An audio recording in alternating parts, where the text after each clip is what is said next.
د غرونو تر سیوري لاندې د یو ورک شوي زمانې نښې پرتې دي. یو زوړ ښار چې خلکو ورته د بلاګانو ښار نوم ورکړی دی. د ورځې پر مهال دا ښار یوازې د ورانو دیوالونو، ړنګو جوماتونو او د وړو ډکو کوڅو یوه ټوټه ښکاري. خو د شپې دا ښار ژوندی کېږي. خلک وایي چې هر څوک دلته د شپې قدم کېږدي بېرته نه راګرځي. ځینې وایي د دې ښار اوسېدونکي لا هم ژوندي دي، خو نور یې انسانان نه بولي. یو ځوان چې د رازونو پلټونکی و پرېکړه یې وکړه چې دې ښار ته ولاړ شي. هغه غوښتل خلکو ته وښیي چې ټولې دا کیسې یوازې خرافات دي.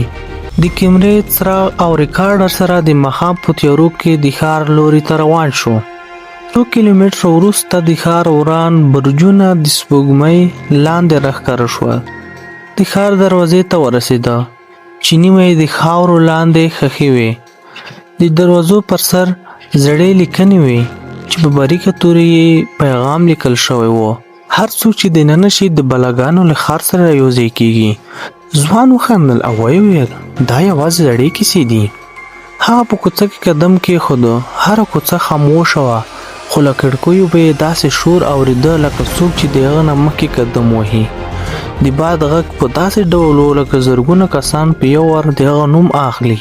په یو ځای کې ولیدل چې یو سیوری د دیوال نه تېرېږي، پرته له دې چې کومه بڼه ولري. کله چې د څراغ رڼا پرې ولګېده سیوری ورک شو، خو د شانه د قدمونو غږ نور هم نږدې کېده. په ښار کې تر ټولو ستر جومات مخې ته ودرېده. دروازه نیمه خلاصه وه او له دننه یو عجیب زرغونه رڼا ځلېده. زړه یې وویل بېرته وګرځي، خو عقل یې وویل همدا به ثبوت شي چې دا ټولې کیسې دروغ دي. هغه دننه لاړو. جومات تش نه و. په منځ کې یې څو تورې څېرې ولیدې. نه یې مخونه ښکارېدل، نه یې سترګې. ناڅاپه ټولې ورو ورو راغلې او ځوان په لور یې مخ واړاوه.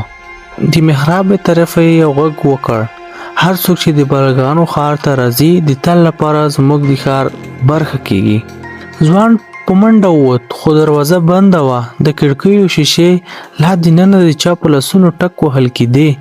د کوڅو د دواړو خواو تورو سیوري راووتل او هغه یې کله بند کړ. د څراغ رڼا ناڅاپه مړه شوه. تیاره حاکمه شوه. یوازې د زړه درزا، د بلاګانو دروند ساه او د یوې ژورې خندا غږ. وروسته یوازې دغه کمره وموندل شوه چې په اخر ویډیو کې ورو ورو دغه ټکي ثبت کړي وو: مه راځئ دا ښار ژوندی دی.